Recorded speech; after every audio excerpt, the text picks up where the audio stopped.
reír, conversar y aprender de todas esas cosas que nos dan sentido. En una sociedad donde todo cambia, nuestra necesidad de conectarnos permanece. Aquí comienza El Día de, el programa de la tarde que amplía tu mundo. De 6 a 7 p.m. por Inicia Radio FM e iniciaradio.cl. Hola, hola, ¿cómo están? Bienvenidos, bienvenidas a Día de... Hoy día, martes 27 de septiembre, ya se está acabando el mes. Oye, ¿qué pasa rápido? No nos vamos a dar ni cuenta y vamos a estar celebrando Navidad. Acuérdense de mí. Y hoy día ya sentimos, no sé si les pasó a ustedes, pero ya empezamos a sentir la primavera, pero... No hablo de la alergia, porque esa ya la empezamos a sentir hace rato, sino que del clima estaba rico hoy día, hacía harto solcito, yo siento que estaban los cielos más despejados. Bueno, acá en Santiago es difícil tener cielos totalmente despejados por la contaminación, pero algo se veía. Me imagino a la gente allá en el sur, qué lindo se ve. Yo todavía estoy pegada con Valdivia desde que fui. Y bueno, hoy día... Martes 27 de septiembre es el Día Mundial del Turismo.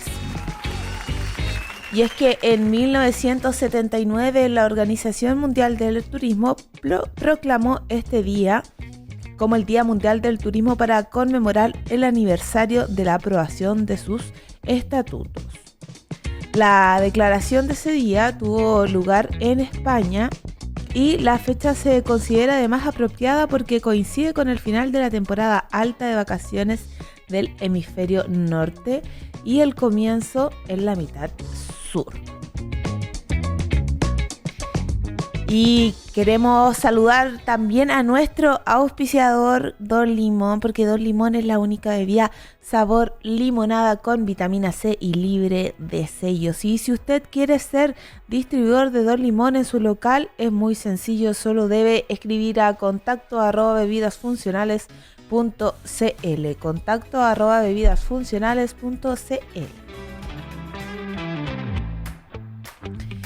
Y si usted tuvo un problema con su celular, con su notebook, no se preocupe porque en Día de queremos recordarles que en ventaselectrónicas.cl encuentran el mejor servicio técnico a un precio muy conveniente. Además encuentran cargadores, repuestos, manos libres y mucho más solamente ingresando a ventaselectrónicas.cl.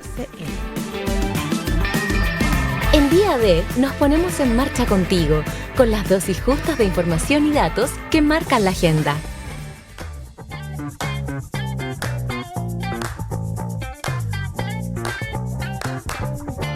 Cámara Baja aprobó nueva prórroga del estado de excepción en la macrozona sur. Es la octava vez que el gobierno acude para extender esta medida excepcional. Ahora el Senado deberá pronunciar.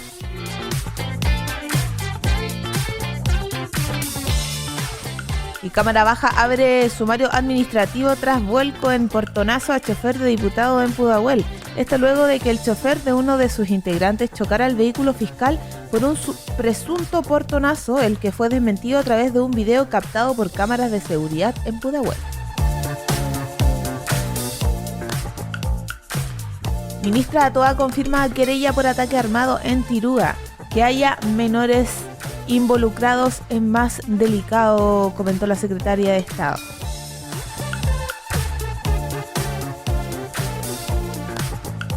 Reportan que todos los multifondos de pensiones están anotando pérdidas en lo que va de septiembre. En los resultados están incidiendo una serie de factores globales y a nivel nacional destacan los signos de desaceleración.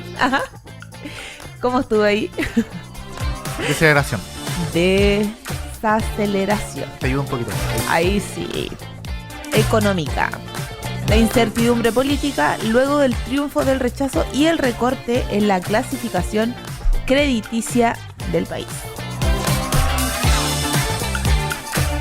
Y atención para que ya se vaya programando y junte agüita para que se pueda bañar, pueda y cocinar también y comer, porque Aguas Andinas informa un mega corte por construcción de la línea 7. Sectores de 8 comunas de la capital se verán afectadas por este megacorte el próximo 12 y 13 de octubre, según informó Aguas Andinas.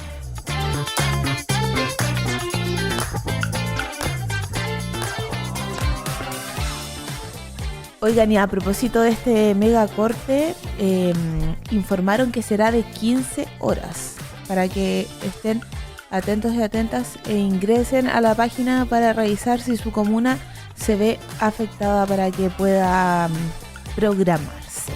Y antes de continuar con Día D, vamos a ir a un pequeño corte musical y volvemos.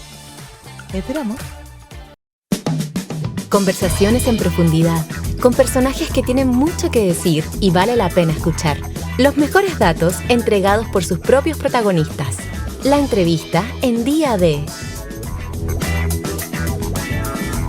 Y estamos de vuelta en Día D para hablar sobre un tema que ha traído mucha discusión en el ámbito político y nos referimos al test de drogas que tienen que pasar ahora los parlamentarios, pero hay un grupo de diputadas que se niega a hacer este test, pero ¿cuáles son sus razones específicamente?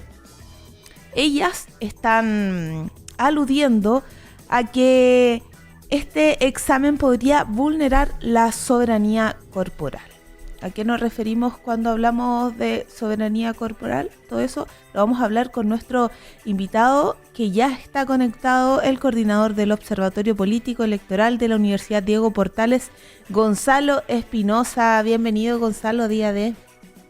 Hola Macarena, muchas gracias por la invitación. Gracias a ti, Gonzalo. Ayer se iban a dar a conocer los resultados de este test de droga que ya se realizó un grupo de diputados y esto lo extendieron. El resto también de los 77 diputados se deberá aplicar esta prueba a finales ya de septiembre. ¿Y cuál crees tú que es la finalidad de hacer estos test de droga?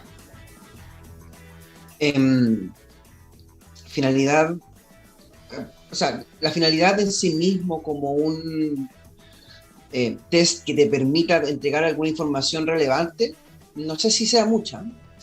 Yo creo que en esta ocasión los diputados oficialistas tienen razón de que se está tomando como un punto político, pero hay que recordar de que esto no viene solo de ahora, esto viene de hace un par de años atrás, que empezó a impulsar a la diputada Giles en esa época.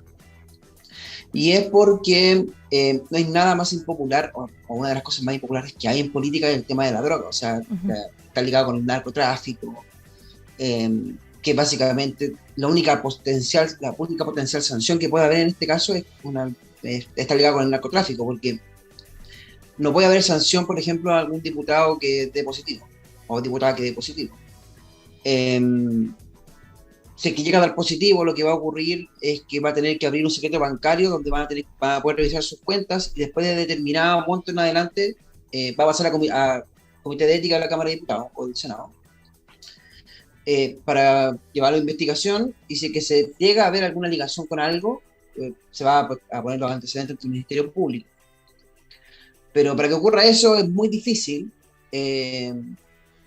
Además que estamos vulnerando una cantidad importante de derechos del paciente, porque estamos liberando información que es personal de cada diputada y diputado. De hecho, a ese punto también quería llegar, porque los resultados de estos test van a ser públicos. Sin embargo, no se va a detallar el tipo de estupefacientes que consumiría si es que llegase a salir positivo. ¿Cuál es el sentido de hacerlo público? Porque ¿qué es lo que se busca? Ya tomando lo que tú bien nos dices, es que se busca quizás alguna relación con el narcotráfico, pero más allá parece que va más allá de una posible conducta que pueda tener reiterada, sino que algo más grave. Bueno, históricamente en política hemos tenido un anhelo de que nuestros representantes tengan como este modelo virtuoso de persona que es intachable y todo el tema, y claramente una persona intachable no consume droga, básicamente. El problema es que ligar a una persona directamente a la droga, lo va a ligar directamente con un tema que es muy impopular, va a afectar mucho a los representantes, porque ahora vamos a tener, por ejemplo, si es que llega a dar, yo supongo, por ejemplo, ¿no? Porque es conocido que consume cannabis, porque ella lo admitió, la diputada Ana María Gasmuri, ahora vamos a tener, por ejemplo, personas diciendo como sí, tenemos el test positivo, aunque probablemente todos sepamos por detrás que eso iba a ser medianamente factible. Ahora vamos a tener un punto político que va a permitir decir como acá tenemos un problema. Es que más allá de eso no tiene mucho sentido el resto, no hay mucha mayor consecuencia más allá del punto político que se puede hacer. Esto, entonces tú estarías de acuerdo con que el grupo de estas diputadas de Apruebo Dignidad acusan de que el examen vulnera los derechos como la soberanía corporal. A ver, el tema de la soberanía corporal es un tema difícil de abarcar porque está, claro, relacionado al tema de derechos humanos. Lo más probable es que estas diputadas quieran ir a la Corte Internacional, en este caso la Comisión Interamericana primero y después a la Corte Interamericana de Derechos Humanos, a apelar por soberanía corporal, porque claro, la Corte de Apelaciones ahora ya le dio el punto bueno a la ley, a divulgar los resultados porque no afecta la salud de o los datos privados de los pacientes. Por lo tanto, lo único que le queda es apelar a este tema de la soberanía corporal, que básicamente decir sobre el propio cuerpo.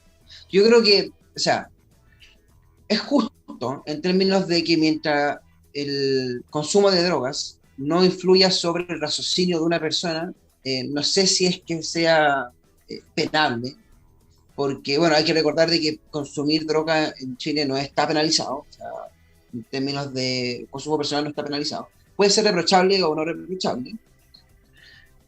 Claro, es más reprochable como interceder sobre la privacidad y libertad de las personas, y eso es lo que está sucediendo con los diputados y diputados. Ellos tienen el derecho de ir, probablemente vayan, pero esto va a quedar, lo más probable, o lo que yo creo que va a pasar es que no va a haber mucho avance porque un proceso internacional demora mucho tiempo. Y como la Corte de Apelaciones ya dio el visto bueno para poder sacar los datos, en 2 o 3 ocasiones más que se liberen los datos ya no va a importar mucho en realidad. Más allá después de un acto de reparación que puede haber desde el Estado hacia las diputadas que llegan a ganar el caso.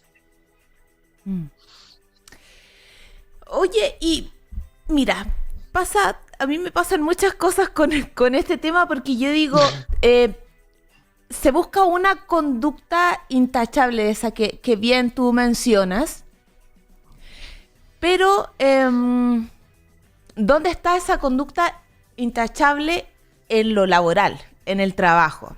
Quizás el enfoque puede que esté mal puesto. Entiendo, por supuesto, el sentido de este test de drogas que se le hace a los diputados, pero al ser figura pública y a ser un representante elegido por elección popular, ¿no cree que la gente está preocupada de otras cosas más importantes que debiesen hacer los parlamentarios?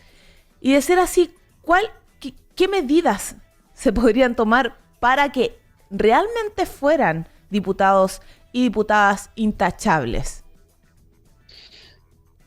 Es que, a ver, entonces ya voy a empezar a hablar como persona. Yo no creo que el ideal del ser intachable está como un poco manoseado, porque nadie es intachable, todos tenemos tejado de vidrio. Inevitablemente va a haber algo que haga que esa persona no sea intachable. El tema de la droga es un tema complejo por la historia que conlleva el tema de la droga.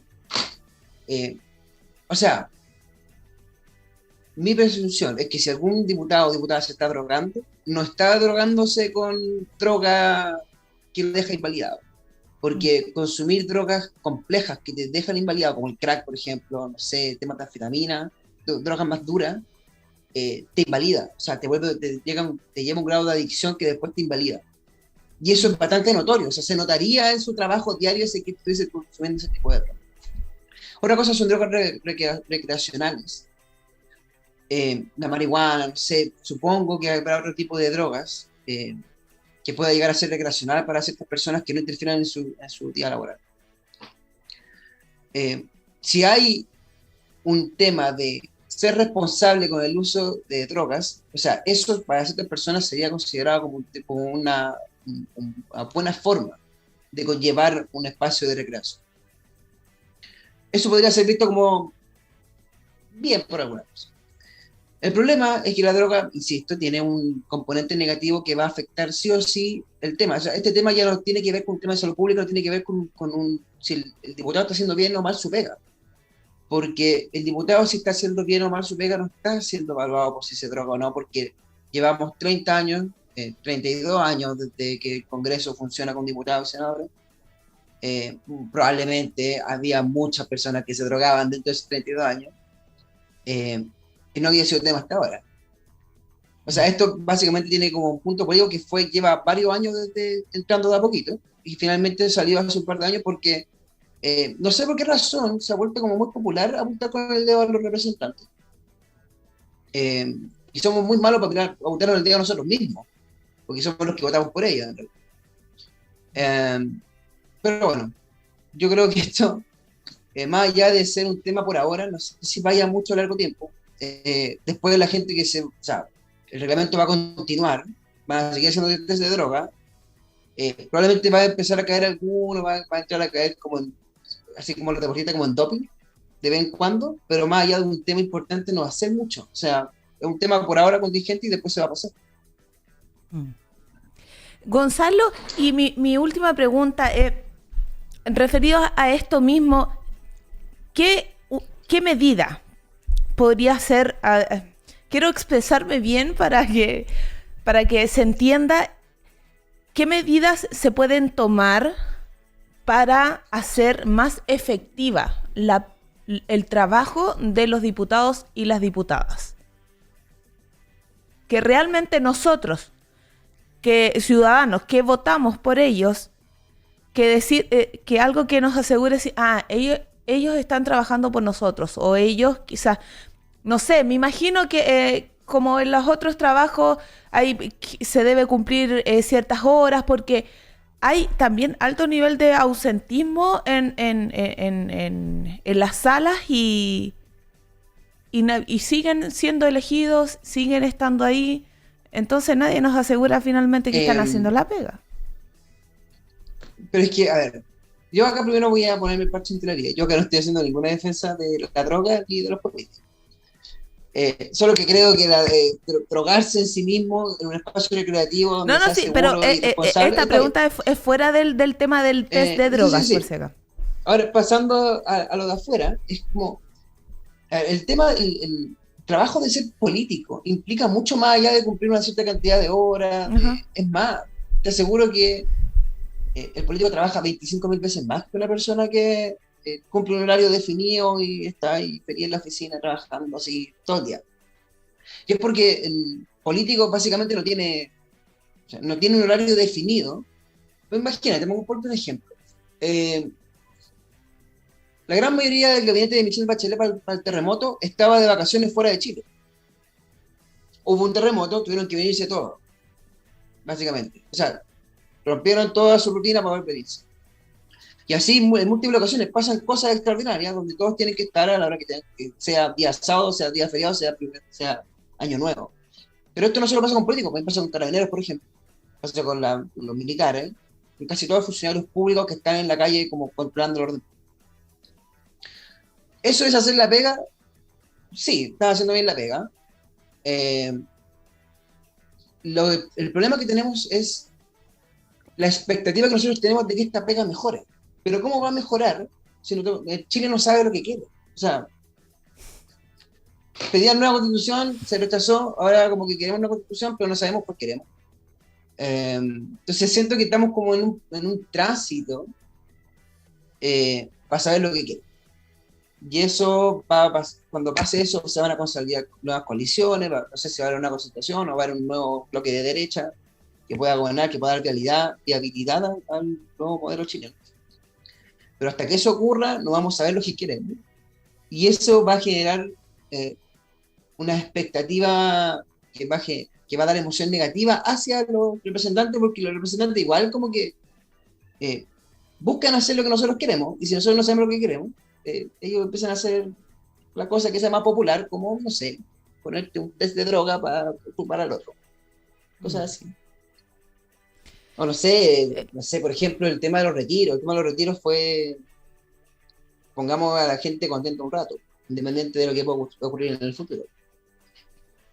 ¿Crees que pasa eso un poco ahora con el gobierno de Gabriel Boric? En el sentido de que hay muchas cosas que se dijeron que eran consideradas por cierto lado de quizás muy radicales, pero ahora todo eso se ha ido, no sé si se ha cambiado de bando, pero se ha ido bajando un poco. A- a- Tampoco quiero decir volteretas porque no sé si son volteretas como tal, pero sí ha tenido que regularse y dialogar con otros sectores políticos. Y quiero unir esto con algo que la otra vez me dijo un profesor, que la historia era como un péndulo y que bueno, pasa así como era un péndulo, también pasaban de un extremo a otro las tendencias políticas, y es lo que nosotros, por ejemplo, vivimos con Piñera, Bachelet, y ahora estamos acá, como tú dices, un poco perdidos, no sabiendo bien qué queremos. ¿Cuál es tu visión? Así, sin pronosticar nada, pero ¿qué, ¿para dónde crees que vamos? O si estamos yendo para algún lado, o estamos en un proceso quizás de estancamiento como sociedad, en cuanto también a lo político. Yo creo que estamos tratando de ser pioneros en algo que no sabemos, porque, o sea, hay que reconocer que Chile ha llevado bastante bien el tema del estallido social. En otros lados los estallidos sociales terminan en golpes de Estado. Acá ha terminado en no solo un acuerdo institucional para cambiar la Constitución, sino que ahora, dado que fracasó ese intento, puede haber otro intento para generar ese mecanismo institucional que vialice este conflicto social. En Chile hay un conflicto social, eso es indudable. Cualquier persona que esté metida como en el rubro de la academia te va a decir que hay un conflicto social eh, que tiene diferentes aristas, no solo un tema socioeconómico, es un tema que también es espacial, por ejemplo. O sea, hay segregación en la ciudad, hay un tema de centralismo, porque Santiago concentra mucho interés por parte de los políticos en relación a las regiones, pero eso es lógico, porque el político lo que va a terminar haciendo es privilegiar al grupo que tenga la mayor, o sea, va a privilegiar al grupo que le pueda entregar la mayor cantidad de votos. Y en Santiago está la mayor cantidad de votos. Entonces, todos esos mecanismos institucionales te promueven la desigualdad que hay que cambiar de alguna manera. Lo que quiere hacer el gobierno de Boric es tratar de enfrentar esas desigualdades, pero el gobierno de Boric está a la deriva porque estamos institucionalmente a la deriva, estamos navegando con una constitución que nadie quiere, propusieron una constitución que también nadie quería, entonces está a la deriva, o sea, está tratando de gobernar. Boric, cuando asumió el gobierno, pensó que iba a gobernar con la nueva constitución. Hace un año y ya no tiene su nueva constitución, no sabe cómo gobernar, tiene que gobernar con la antigua. Por eso está llamando a gente de la concertación que sabe gobernar con esta constitución. Yo no creo que el presidente Boric esté haciéndolo necesariamente mal. Creo que la historia es un péndulo, pero es porque cuando uno es gobierno tiene que ceder. O sea, si acá hay gente que piensa cosas diferentes. Boric es presidente de Pancho Malo y de Eduardo Artés, ¿cachai? Y de alguna forma tiene que hacerlo interactuar. O sea, cuando, no sé, imagínate que cuando insultan a Boric, insultan tanto a todos que cuando Bolsonaro insultó a Boric, Iván Moreira salió a defender. A ese nivel estamos hablando. O sea, él tiene que interactuar con todo este tipo de personas que piensan muy diferentes a él. Y para poder interactuar, tiene que ceder sus posiciones. Porque sabe que la otra persona no está... Imposible que esté con sus posiciones. Tiene que hacer. Yo creo que el mayor problema que tiene el presidente Boric no es con la oposición, es más bien con su propia coalición. Y es porque la Prodignidad y el socialismo democrático, que es como se llaman, que no son una coalición en sí misma, sino que están como ahí trabajando juntas, pero a revuelta, están tratando de pelear quién va a ganar y quién va a mandar en la coalición. Especialmente el Partido Comunista con el Partido Socialista, que los dos están haciendo lo posible para matar al Frente Amplio, usted sabe, para dividir el Frente Amplio y que queden los dos como por los distintos.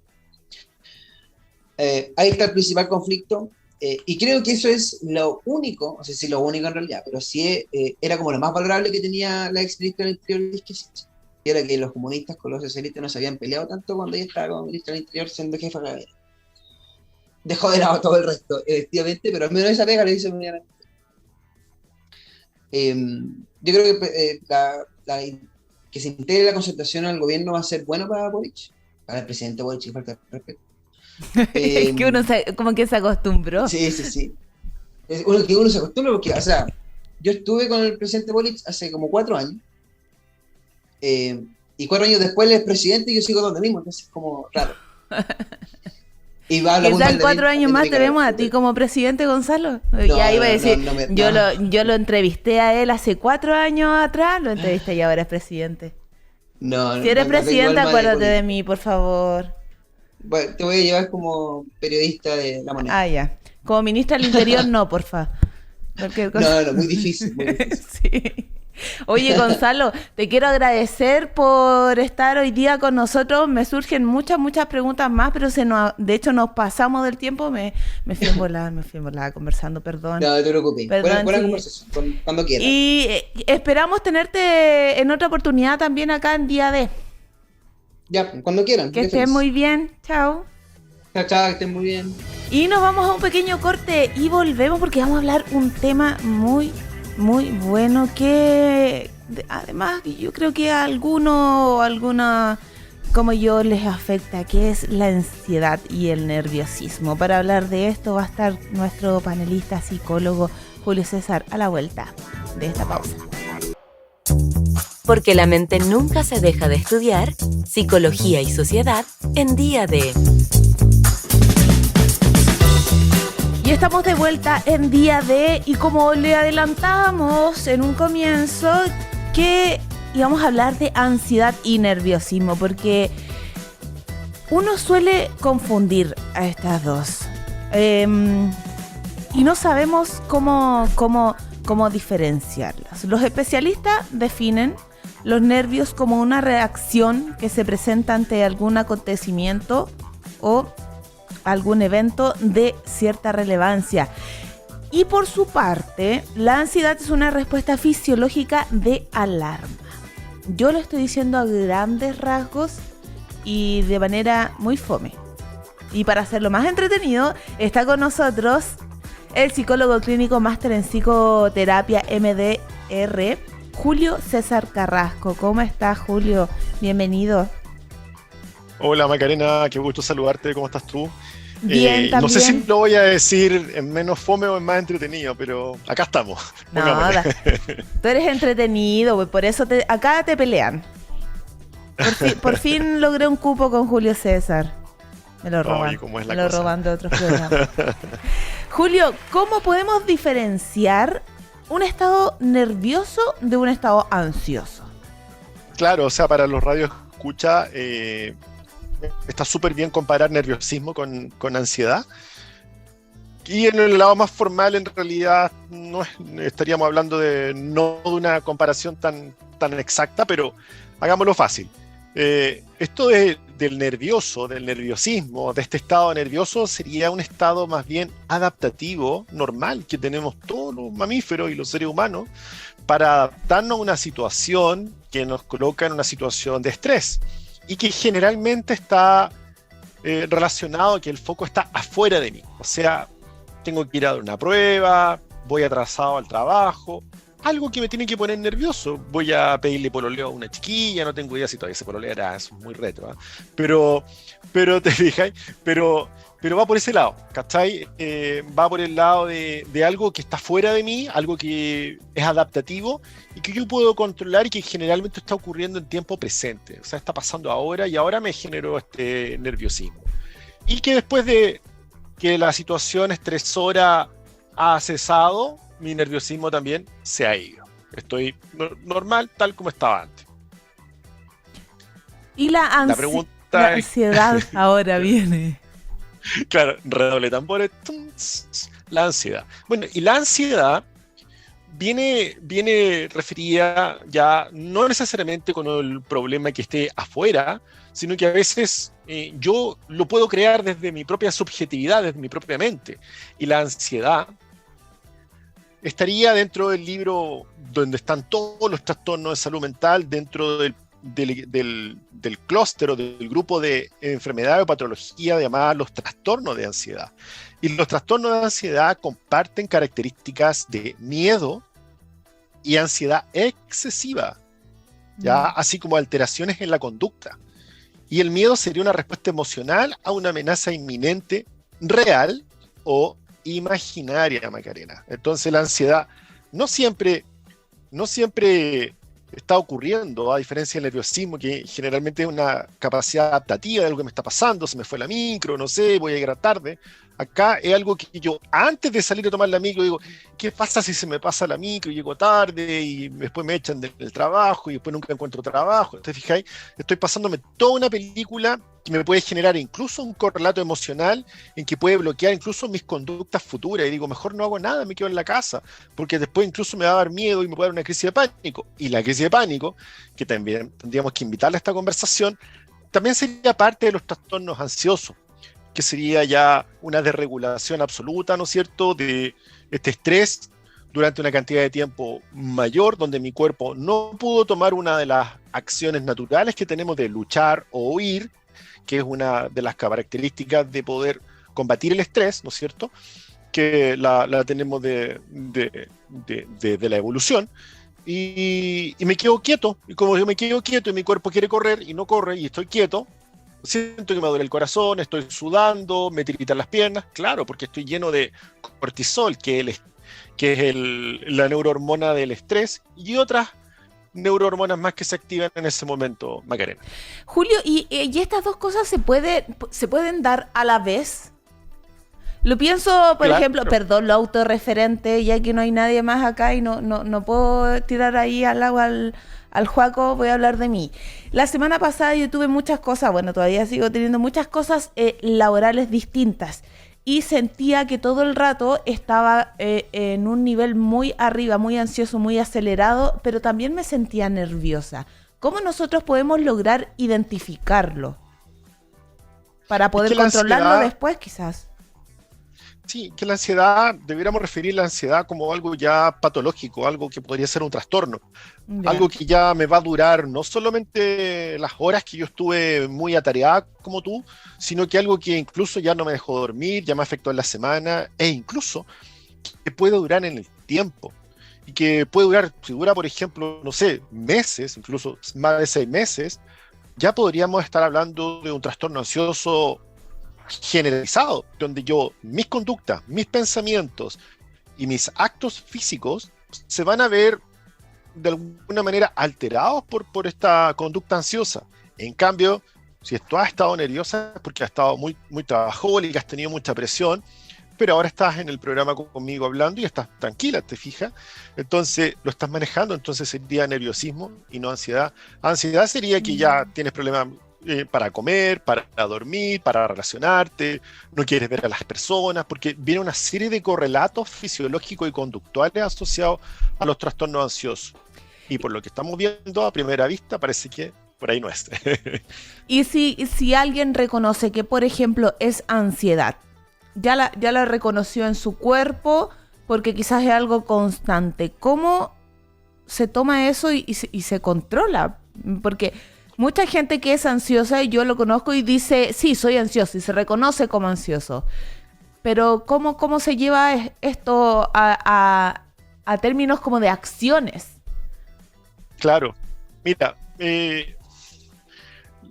para controlar tu ansiedad, primero tienes que notar que la tienes, o sea, digamos, hacer el síntoma, decir, me está pasando esto, me está afectando mi vida diaria, me está afectando mis relaciones, mi mundo laboral, académico, etcétera, y desde ahí yo tengo que hacer cosas, y siempre una experiencia de supervivencia o de estrés, porque el estrés es una experiencia de supervivencia, va a iniciar en el cuerpo, luego va a activar mi emocionalidad y luego va a activar mis pensamientos.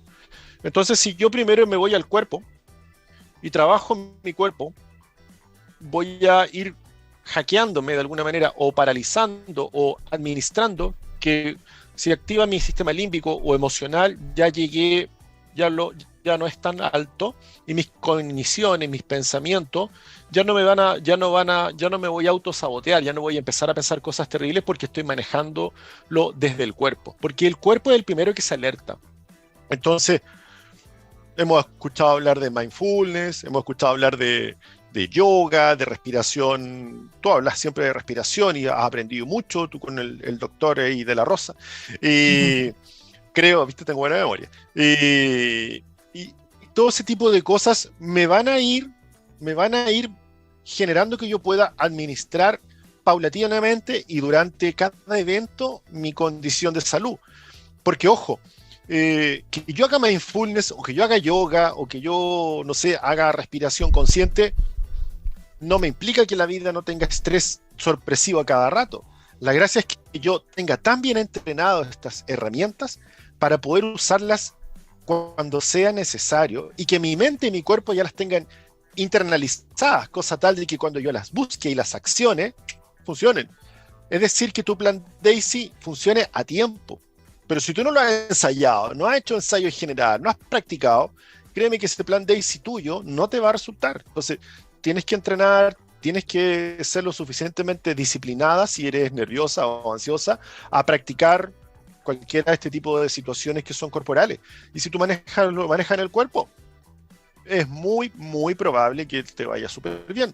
Y te lo digo con toda la seguridad, que es mi especialidad. Yo trabajo la ansiedad desde el MDR y el trauma. Entonces, a diario, créeme que ganamos la guerra con los pacientes haciendo equipo cuando entrenamos y aprendemos a contactarnos con nuestro propio cuerpo. Julio, ¿y uno se podría definir como una persona ansiosa? O sea, más allá de reconocerlo, de verbalizarlo, sino que ¿es sano? ¿Es sano reconocerse como tal? Yo creo que es sano tener un poquitito para cuando sea necesario de todo.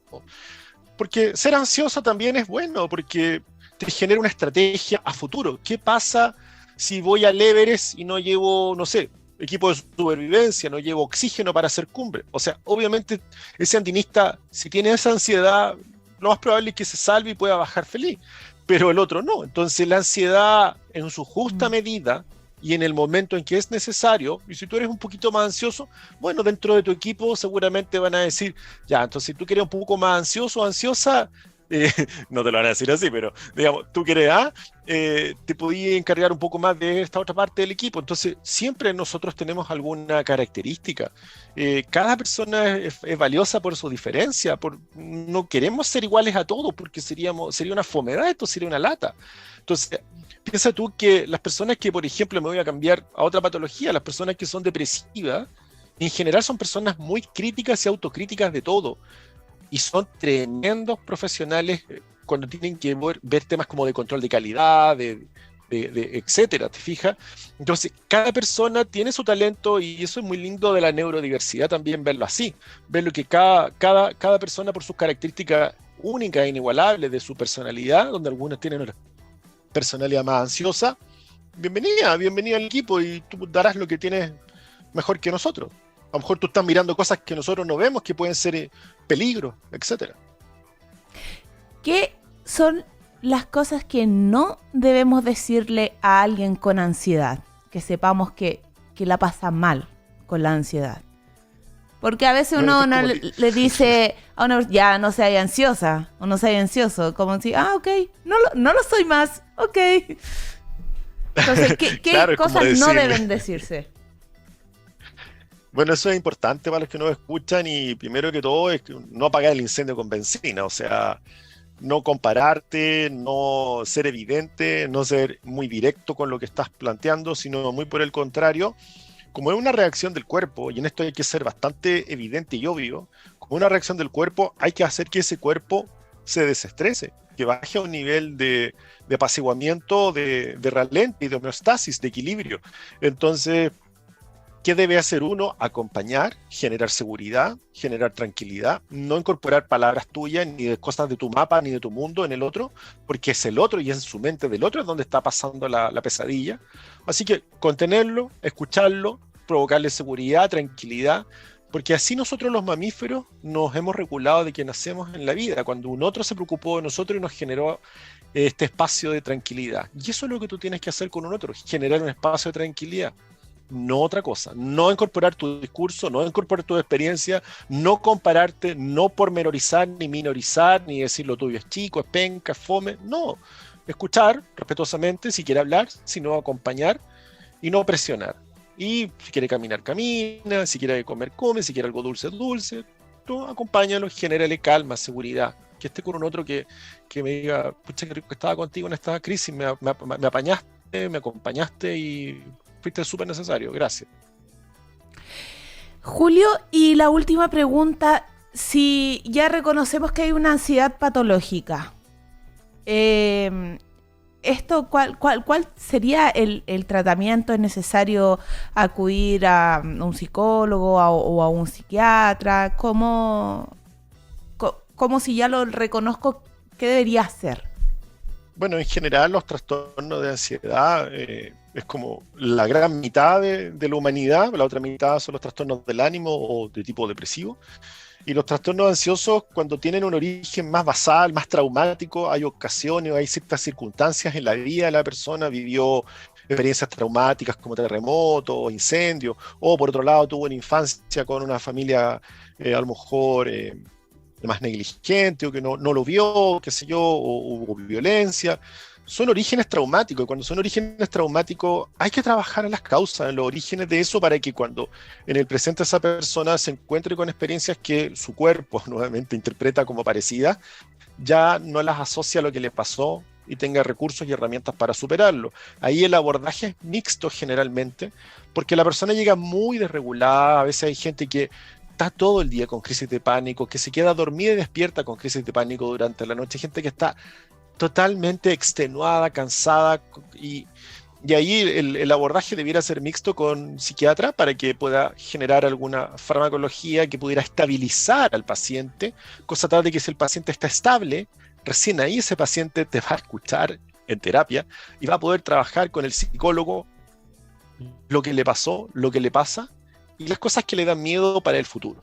Porque entendamos que la ansiedad tiene mucho de miedo al futuro, mucho de evitar ir a lugares o hacer cosas o contactarme con, y lo que va finalmente generando una baja en la autoestima, porque te deja sin proyectar tu futuro, con una muy baja autoestima y con mucha inseguridad. Entonces, ahí lo que se hace es un abordaje mixto, después se va retirando, idealmente la farmacología, solamente queda como un SOS, y se hace la terapia para poder comprender la causa, porque y todos tendremos seguramente algún familiar o amigo que ha ido muchas veces de emergencia a la clínica, al hospital por una crisis de pánico creyendo que se va a morir. Le dicen, usted no tiene nada. Lo calman, le dan alguna benzodiazepina y le vuelve, y le vuelve, y le vuelve. Porque la causa es psíquica. Julio César Carrasco, psicólogo clínico, máster en psicoterapia EMDR. Muchas gracias, Julio, por estar conversando el día de hoy junto a nosotros y esperamos tenerte de nuevo. No te pierdas. Muy bien, muchas gracias. Oye, hay harto de ansiedad en mi Instagram, así que los invito a psicólogo-Julio César, a que revisen ahí y cualquier cosa me escriban. Un abrazo, como siempre, Psicólogo-Julio César. Julio César. Súper. Sí. Ahí está para... Vale. Quienes nos estén escuchando y viendo, psicólogo-Julio César, lo pueden encontrar en Instagram. Tiene bastantes videitos súper explicativos. Yo de vez en cuando ahí me meto para autoayuda. Muy bien, todos nos ayudamos. Muchas gracias, Julio, que estés muy bien. Un abrazo grande. Chao. Chao. Y atención a quienes anden por Pudahuel, porque hay corte de ruta en la ruta 68, dirección Santiago, altura kilómetro 10.9, sector Puente Pudahuel. Esto debido a un procedimiento por accidente grave, así que hay que preferir como alternativa Cuesta Barriga. Y para quienes anden en Providencia, hay un semáforo que se encuentra apagado en Avenida Providencia con el cruce de Miguel Claro, para que tenga precaución al llegar a ese punto. Y bueno, llegamos al final del día de hoy. Espero que la hayan pasado bien, que le hayan servido los datos, las cosas que hoy día hemos hablado y por supuesto que lleguen sanitos, sanitas a sus casas. Muchas gracias, Juaco. Con el Juaco hoy día no conversé nada, perdón. Perdón. Estoy calladito hoy día. Ella apareció. Poquito. Todo bien por acá, saludos. Ya, muy bien. Hola, ¿cómo estáis? Chao, nos vemos. Ya, hasta mañana. Hasta mañana, que estén bien. Chao, chao. Un lugar y un sonido que nos junta cada tarde, donde lo único que tienes que hacer es escuchar.